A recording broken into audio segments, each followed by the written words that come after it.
What we want to talk about is the Altus Suite and the all-important CASPer. What's CASPer a little bit more specifically, if you could go over this, is a form of situational judgment test that I mentioned to introduced by McMaster, 15 text-based and video-based scenarios, 5 minutes. After each of those, you get 3 questions and you have 5 minutes to answer all 3 questions, so not a lot of time. Answers could be typed, and they could also be video recorded answers. Questions, as I mentioned, could also be text-based or video-based questions.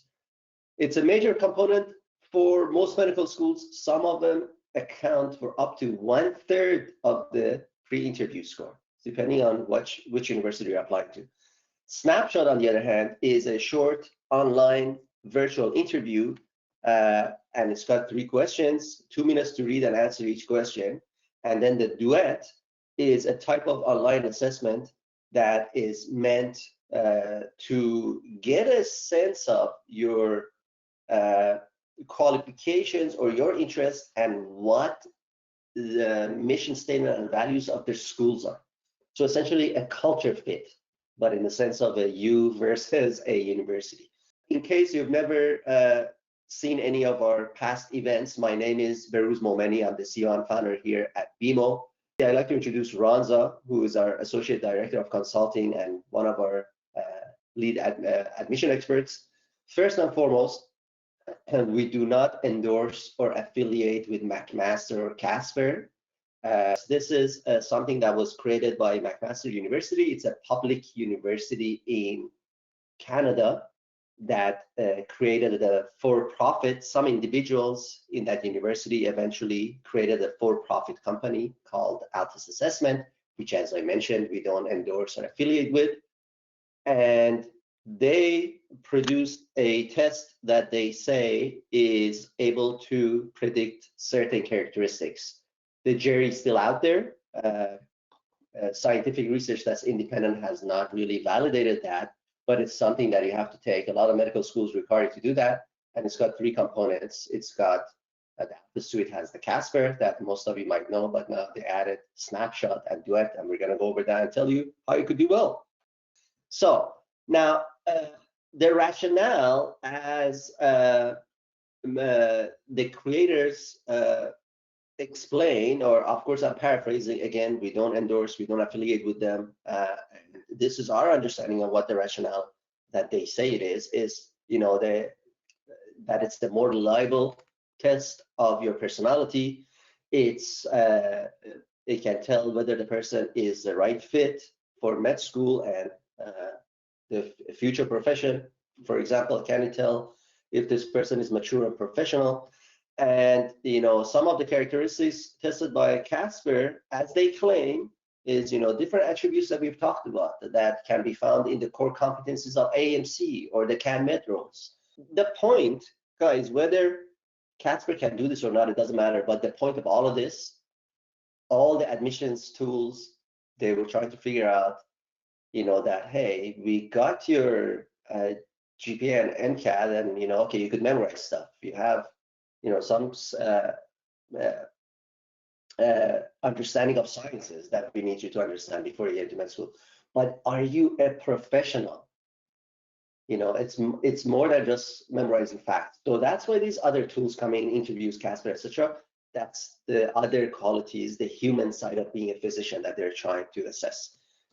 Now, Snapshot claims include, from our understanding, is that, you know, they claim it provides further evidence into applicants' characteristics before the interview, their communication skills and motivation, although again, we have not been able to verify any of those. And the Duet, as I mentioned to you, is a culture fit, sort of a program fit for each different program. Now, I want to give you a little bit of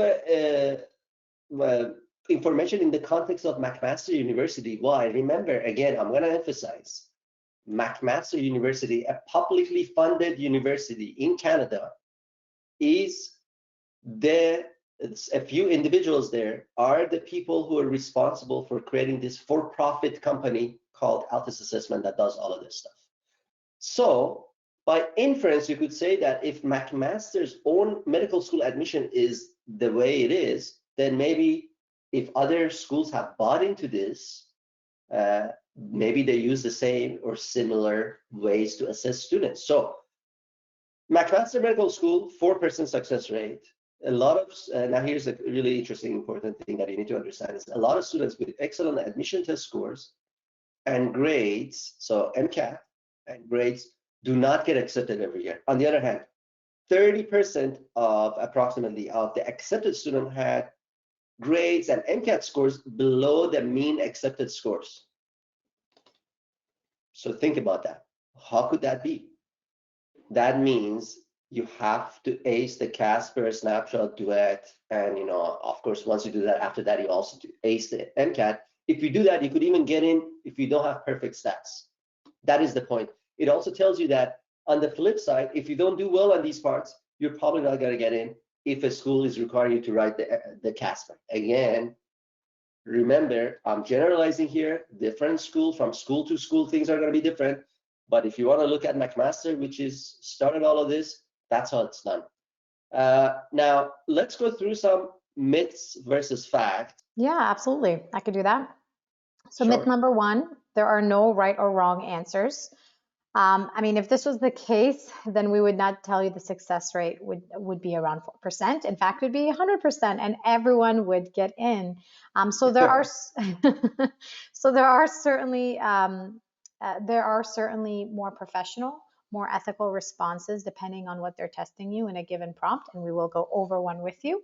And especially with regards to anything that they're trying to attest to, if it gets flagged, then that's certainly something that's not a strong or right answer. Now, myth number two, you can't prepare in advance for this test. You can definitely prepare for it. And exactly the way we would like you to prepare for it is you can't really memorize the types of questions that are going to come around, but you can certainly have an approach to the different types of questions, and that's going to eliminate that exam anxiety. That's going to allow you to have a really strong and effective answer. In fact, oh, we're at the graph already. We have actually done our own test, and we have proven that our strategies do work. And we did a simple test where essentially we assessed the baseline of students that did not receive any simulations, any feedback with our experts. And then afterwards, they did receive, simulation and expert feedback roughly around 6 or 8 sessions. And we did see that there was a significant improvement. In fact, there was a 23% improvement in their CASPer SIM score, which is outstanding. So certainly that means so it definitely works.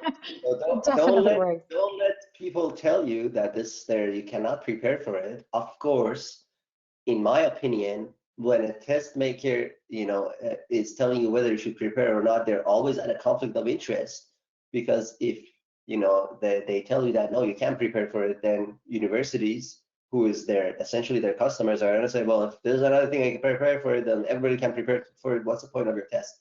So they're at a conflict of interest to tell you whether they can or not. In my opinion, you can, and my opinion is not based on frivolous stuff. It's a test we did, as Rhonda just mentioned.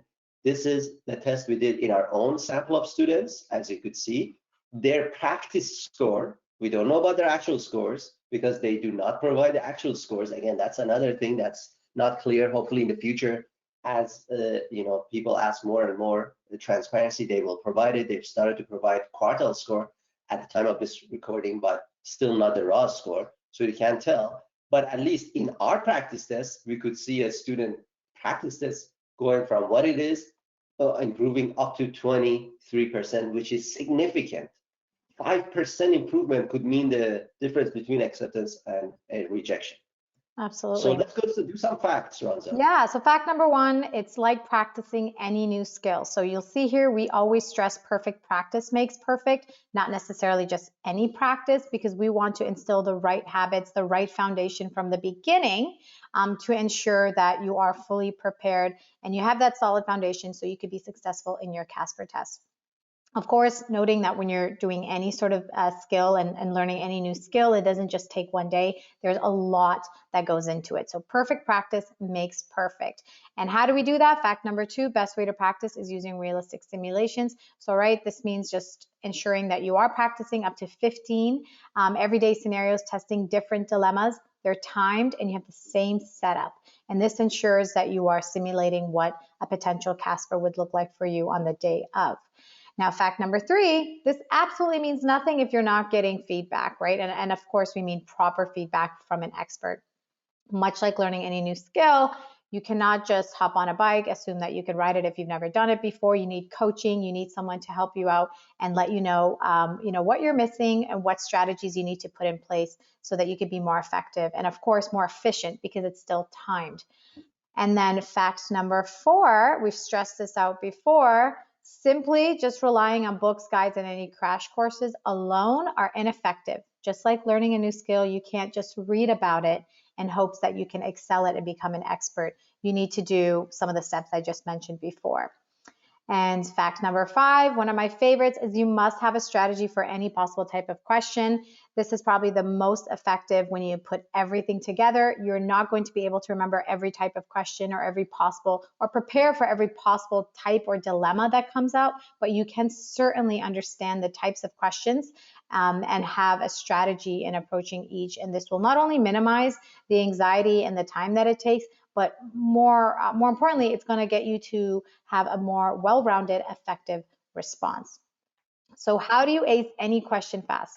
Well, let's look at our strategies. Number 1, identify the type of scenario in question. We've identified up to 21 types. This can range from conflict of interest, ethical dilemma, conflict resolution, professional, and so forth.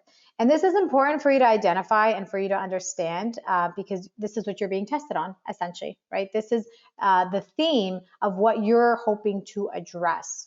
Now, step number 2, gathering information. You're going to be presented with a lot of information and a lot of vague detail. In addition to that, you want to be able to approach this in a way where you're gathering and confirming the information and not just assuming what's being told of you is, what you've concluded in your own thoughts. You need to make sure you're gathering, whether that's speaking to the individuals involved or just confirming it in any other way. So step number 3, this obviously means you need to identify who's involved. This allows you to consider everyone involved, and this is something that you're going to circle back to when you draw on a solution. And this is just to ensure that you're having a well-rounded approach and you're being conscientious to everyone. And again, this will allow you to say, who could you speak to? Who could you gather information? Who could you have a private conversation with that could kind of clarify some of the details that were presented to you? Number 4, what is the most pressing issue? So oftentimes we found that the most pressing issue is ensuring the well-being of a vulnerable person or a vulnerable party. And this is truly the core of the station, right? You've identified a theme, the people that are involved, but now you really need to get to the meat of the answer, which is identifying who precisely needs your help, who precisely needs your attention, what is the problem, and how do you kind of solve it. So you have to identify it in order to know how to solve it. Number 5, what are your options based on the question type? So this is where you go into like hypothetical scenarios, if and thens. Again, we talk about gathering information, right? You don't want to just pick one side and assume, if someone's telling you that they're in trouble, like you're assuming what the problem is, right? Maybe it's something else and you need to kind of go if and then with considering while you're gathering information. And this obviously also alters some of the solutions that you come up with. Again, this is just to ensure that you're being professional, that you're well-rounded, and you're not just assuming one problem and assuming one solution because of that one problem. And number 6, how will your decision affect everyone involved? I touched upon this before. You need to consider the impact of everyone directly or indirectly involved. This again circles back to you being conscientious and considering everything when it comes to your decision making. And then of course, did you choose the most rational decision that causes the least amount of harm? Again, I've been repeating this over and over. You want to be considerate, sensitive, and demonstrate a well-rounded approach for each scenario presented.